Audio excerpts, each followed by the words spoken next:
जैसे ही पुष्कर ने अपना सिम कार्ड मेघा के दिए हुए फोन में डाला तो मेघा ने उसके हाथ से फोन छीन लिया। तुम्हारी पहली कॉल मुझे ही होगी, चेक करो फोन सही से चल रहा है या नहीं है। जब भी तुम इस रिंगटोन को सुनोगे तो समझ लेना कि मैंने ही तुम्हें कॉल किया है। और हाँ, प्लीज ध्यान रखना कि कोई और मेरे जैसे स्पेशल रिंगटोन ना लगाए। पुष्कर को इन सब बातों की परवाह नहीं थी।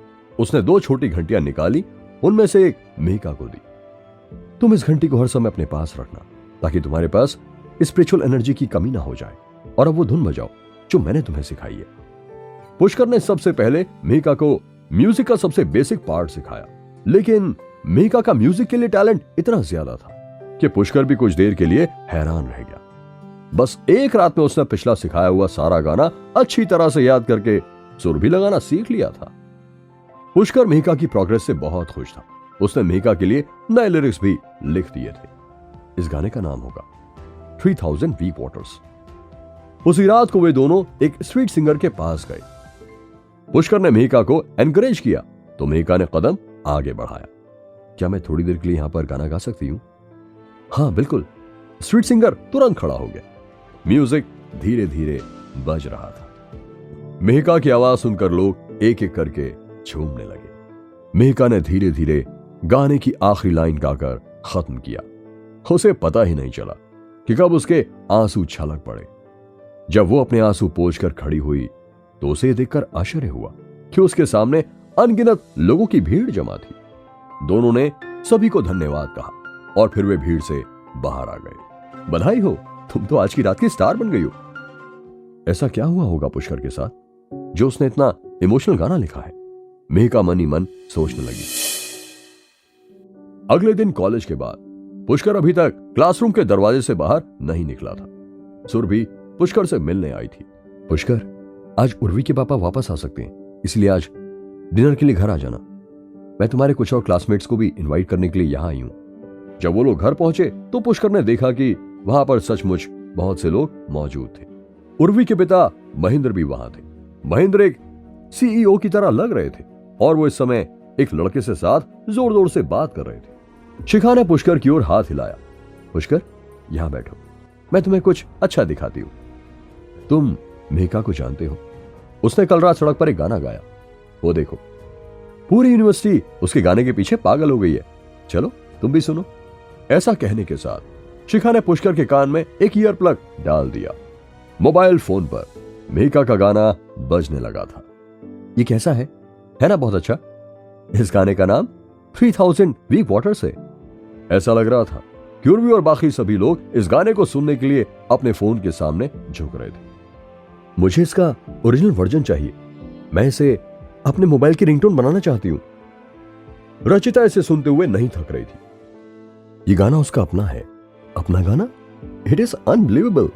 मैं कल मेघा से इस बारे में बात करूंगी। I am seriously telling you guys, this is one of the best song of this year. चलो बच्चों, खाना खाते हैं।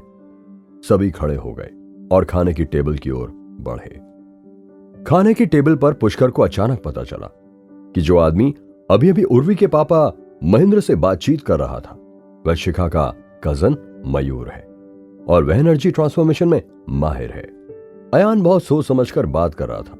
भाई मयूर, मैंने सुना है कि कुछ दिन पहले बाहर से कुछ लोग आपके बिजनेस में कुछ परेशानी पैदा करने के लिए आए थे, लेकिन वो यहां पर मारे गए।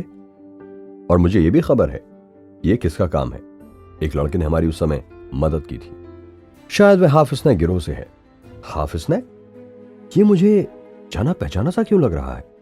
तो मयूर भाई प्लीज उसे बुलाएं ताकि हम भी उससे मिल सकें। मैं अपने दोनों बॉडीगार्ड को उसके साथ दो हाथ करने के लिए कहूंगी और देखूंगी कि ये मास्टर उनसे लड़ पाता है या नहीं। क्या तुम्हें लगता है कि इतना आसान है? वो एक सीक्रेट किलर है। फिर महेंद्र ने अचानक पुष्कर की ओर देखा जो वहां चुपचाप बैठा था और खांस रहा था। पुष्कर, तुम्हारी पढ़ाई कैसी चल रही है? जब सभी ने महेंद्र को पुष्कर से यह सवाल पूछते हुए सुना तो वे सभी चंचल भावों और आंखों में तिरस्कार के साथ पुष्कर की ओर देखने लगे। पुष्कर ने अपनी खाने की चम्मच नीचे रख दी और कहा, हाँ ठीक चल रही है। कोशिश है कि किसी अच्छे कोर्स में एडमिशन मिल जाए। ओह सचमुच? तुम्हें यह जानना होगा कि तुम्हारी माँ ने तुम्हें बुरे लोगों के चक्कर में आने के लिए इतने अच्छे स्कूल में नहीं डाला था। मैंने ये क्यों सुना है कि तुम हाल ही में कुछ गैंगस्टरों के बहुत करीब हो गए हो और तुम हमारे घर से भी चले गए। अभी तुम कहां रह रहे हो? क्या पुष्कर, तुम हमारे घर से बाहर चले गए हो? क्या तुम अभी भी गैंगस्टरों के साथ घूम रहे हो? ये बात मुझे क्यों नहीं पता? उर्वी, क्या तुम्हें पहले से पता था? फिर तुमने मुझे क्यों नहीं बताया? मां, अब अगर वो वहां नहीं रह सकता तो आप मुझसे क्यों पूछ रही हैं? वो है और मैं हूं। मैं पुष्कर की कौन हूं? आप मुझसे उसके मैटर्स के बारे में क्यों पूछती रहती हैं? इस बात ने सुरभि को तुरंत चौंका दिया। उर्वी को भी लगा कि वह बहुत ज्यादा बोल गई। ठीक है, हम इस बारे में बाद में बात कर सकते हैं। पुष्कर, लेकिन तुम ये गैंगस्टर लोगों के साथ क्या कर रहे हो? तुम उनके करीब कैसे आ गए? आखिर चल क्या रहा है? महेंद्र ने अचानक फिर से कहा। क्या पुष्कर महेंद्र को सच बता देगा? क्या सुरभि को भी पुष्कर की सच्चाई पता चल जाएगी? जानने के लिए सुनते रहिए ये एक्साइटिंग कहानी सिर्फ पॉकेट FM पर।